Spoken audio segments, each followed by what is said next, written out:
दोस्तों, हमें लगता है कि आईएएस पीसीएस अधिकारियों के पास इतनी पावर और इतनी पहुंच होती है कि कम से कम कोई दूसरा व्यक्ति उन्हें परेशान करने की जरूरत तो नहीं कर सकता। लेकिन क्या सच में ऐसा है? हाल ही में लखनऊ के आलमबाग थाने में एक आईएएस अधिकारी ने एक केस दर्ज करवाया। कहा कि एक होटल कारोबारी उन्हें परेशान कर रहे हैं, प्रताड़ित कर रहे हैं। लेकिन यह सुनने में अजीब लग रहा है कि एक बिजनेसमैन कैसे एक सरकारी अधिकारी को, जो कि इतनी पहुंच वाला है, इतनी पकड़ वाला है, उसको प्रताड़ित कर रहा है, वो भी पद पर रहते हुए। ये कहानी दोस्तों बहुत ज्यादा दिलचस्प है, इसलिए अंत तक जरूर सुनिएगा। नमस्कार, मेरा नाम हिमांशु मिश्रा है, आप देख रहे हैं 4PM न्यूज नेटवर्क। दोस्तों, इस कहानी में दो किरदार हैं, या कहिए तीन किरदार हैं। पहला आईएएस चैत्रा वी, दूसरा होटल कारोबारी नरेश राज और तीसरा चैत्रा वी के पति हरीश कुमार। ये कहानी मैं आपको बताऊं उससे पहले चैत्रा वी कौन है जरा वो जान लीजिए। चैत्रा वी का जन्म 26 जून 1981 को कर्नाटक के बेंगलुरु में हुआ था। उन्होंने सबसे पहले बीकॉम किया, फिर masters of arts in public policy की पढ़ाई की।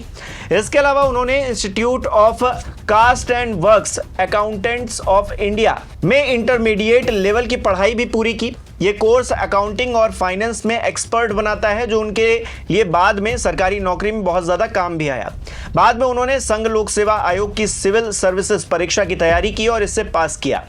उन्होंने 18 अगस्त 2007 को आईएएस ज्वाइन किया था। बतौर आईएएस चैत्रा वी ने खूब काम भी किया, अलग अलग जगहों पर वो पोस्टेड रही। उत्तर प्रदेश के अंदर काफ़ी काम किया उन्होंने। कहाँ कहाँ पर उन्होंने काम किया वो मैं आपको थोड़ी देर में बताता हूँ। उससे पहले जो विवाद है उसकी जड़ को जान लीजिए, आखिरकार क्यों इसकी चर्चा हर तरफ हो रही है। दरअसल हाल ही में चैत्रा वी ने लखनऊ के आलमबाग थाने में होटल कारोबारी नरेन राज के खिलाफ एफआईआर दर्ज करवाई। आरोप है कि नरेन राज झूठे आरोप लगाकर फंसाने और जान से मारने की धमकी दे रहा है।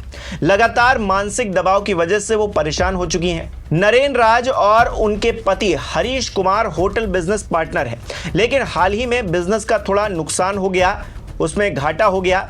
शिकायत में आरोप यह लगाया गया है कि बिजनेस में घाटे के बाद नरेन राज ने उन पर बड़े होटल बिजनेसमैन से मुलाकात कराने का दबाव बनाना शुरू कर दिया। हालांकि उन्होंने अपने प्रशासनिक प्रभाव का इस्तेमाल कर किसी से भी मुलाकात करवाने से इनकार कर दिया। इसका नतीजा यह हुआ कि नरेन राज ने मानसिक तौर पर प्रताड़ित करना शुरू कर दिया, यहां तक कि जान से मारने की धमकियां भी दी गई। चैत्रा का कहना है कि ये उत्पीड़न कई हफ्तों से जारी है, जिसके कारण उनके काम और निजी जिंदगी पर बुरा असर पड़ रहा है। फिलहाल पुलिस उपायुक्त आशीष श्रीवास्तव ने बताया है कि आरोपों के मद्देनजर मामले में कॉल डिटेल्स और अन्य सबूतों को खंगाला जा रहा है। जांच के दौरान मामले के हर पहलू पर गहनता से पड़ताल की जा रही है। अब खुद ही सोचिए दोस्तों कि एक महिला आईएएस अधिकारी को जब इस तरह परेशान किया जा सकता है तो किसी आम इंसान की तो क्या ही बात की जाए। मतभेद कहीं पर भी हो सकते हैं दोस्तों, पर बड़ा सवाल यह है कि बेंगलुरु से लेकर उत्तर प्रदेश प्रशासनिक सेवा तक का सफर तय करने वाली चैत्रा वी, जो अपने सख्त फैसलों और प्रशासनिक कुशलता के लिए जानी जाती है, उनके साथ ऐसा हो गया। चैत्रा वी का एक लंबा प्रशासनिक अनुभव रहा है। 2007 के बाद से उत्तर प्रदेश में लगातार तमाम जगहों पर वो पोस्टेड रही हैं, उन्होंने काम किया है। उनके करियर की शुरुआत 2007 में होती है और यूपी के कई हिस्सों में वो अलग अलग जिम्मेदारियां निभाती हैं। उनकी पहली ट्रेनिंग मसूरी में 18 अगस्त 2007 से 30 मई 2008 तक हुई। इसके बाद दूसरे फेज की ट्रेनिंग में उन्होंने जुलाई 2008 से 9 अगस्त 2009 तक असिस्टेंट मजिस्ट्रेट और असिस्टेंट कलेक्टर के तौर पर काम किया। फिर उन्होंने प्रतापगढ़ में 10 अगस्त 2009 से 7 फरवरी 2011 तक ज्वाइंट मजिस्ट्रेट के रूप में सेवाएं दी। इसके बाद चीफ डेवलपमेंट ऑफिसर के तौर पर हरदोई में 8 फरवरी 2011 से 4 जून 2011 तक रही। उन्होंने स्पेशल सेक्रेटरी के रूप में रूरल डेवलपमेंट डिपार्टमेंट लखनऊ में 6 जून 2011 से 25 सितंबर 2011 तक काम किया। इसके बाद डिस्ट्रिक्ट मजिस्ट्रेट कलेक्टर के तौर पर सिद्धार्थनगर में 26 सितंबर 2011 से 30 जनवरी 2012 तक, हापुड़ में 31 जनवरी 2012 से 16 मई 2012 तक, हाथरस में 16 मई 2012 से 18 सितंबर 2012 तक और कासगंज में 19 सितंबर 2012 से 8 फरवरी 2013 तक वो तैनात रही।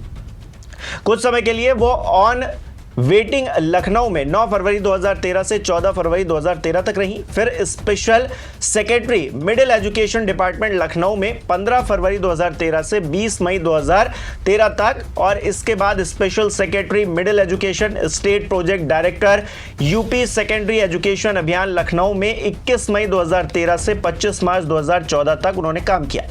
चैत्रा भी 26 मार्च 2014 से 6 जून 2014 तक लखीमपुर में डीएम और कलेक्टर रही, और फिर वो लखनऊ में 7 जून 2014 से 9 जून 2014 तक ऑन वेटिंग रही। बाद में वो मेरठ की एडिशनल कमिश्नर रही। फिर वेस्टर्न इलेक्ट्रिक सप्लाई निगम मेरठ की एमडी रही। 27 फरवरी 2024 से 21 जनवरी 2025 तक वो अलीगढ़ में डिविजनल कमिश्नर रही। फिलहाल वो 4 फरवरी 2025 से डीजी यूथ वेलफेयर और पीआरडी यूपी लखनऊ में कार्यरत है। बहरहाल चैत्रावी पर हेडलाइंस बन रही हैं, उनके काम को लेकर नहीं बल्कि उस केस को लेकर जिसने उन्हें परेशान किया हुआ है, क्योंकि इस पूरे मामले में चैत्रावी का नाम शामिल है। वो एक वरिष्ठ आईएएस अधिकारी हैं, तो ये एक हाई प्रोफाइल मामला हो गया है। ऐसे में हर किसी की नज़र इस मामले पर टिकी हुई है। सवाल ये नहीं है कि एक अधिकारी को एक बिजनेसमैन धमका रहा है, प्रताड़ित कर रहा है, बल्कि ये है कि पद का दुरुपयोग करने के लिए मजबूर किया जा रहा है। हालांकि चैत्रावी ने इसके खिलाफ अपनी आवाज़ बुलंद की है, कहा है कि हम किसी से भी मुलाकात नहीं करवाएंगे अपने रसूख के चलते, अपने पद के दुरुपयोग की हम बिल्कुल भी इजाज़त नहीं देंगे और हम ऐसा उसमें शामिल भी नहीं होंगे। अब ऐसे में सवाल ये खड़ा हो जाता है, ये जो टशल हो रही है ये कहाँ पर जाकर रुकेगी? मामले की जांच फिलहाल की जा रही है।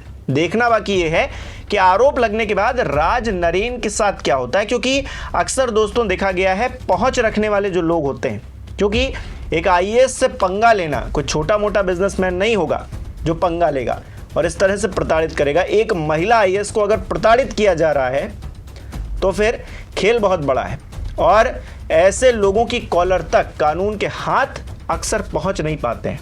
तो आपको क्या लगता है कि ये जो आरोपी है राज नरेन, इस पर कोई एक्शन हो पाएगा क्या महिला आईएएस को इंसाफ मिल पाएगा क्या? जो भी लगता है आपको कमेंट करके हमको ज़रूर बताएं। इस वीडियो को लाइक कीजिए, शेयर कीजिए, और हमारे चैनल को सब्सक्राइब नहीं किया है तो वो भी कीजिए।